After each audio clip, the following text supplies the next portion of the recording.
فرمان مصطفیٰ کریم صلی اللہ علیہ وآلہ وسلم ام المؤمنین سیدہ طیبہ طاہرہ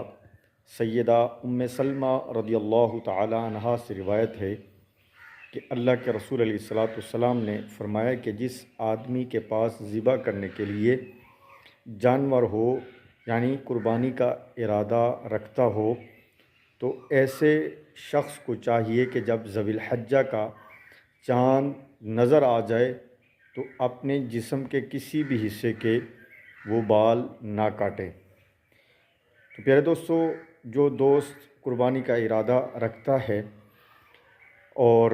ان کے لیے یہ فرمان مصطفیٰ کریم صلی اللہ علیہ وسلم ہے کہ وہ اپنے جسم کے کسی بھی حصے کے بال نہ کاٹے، اور ایسا کرنا مستحب ہے، یعنی آپ مستحق کے ثواب ہوں گے اگر آپ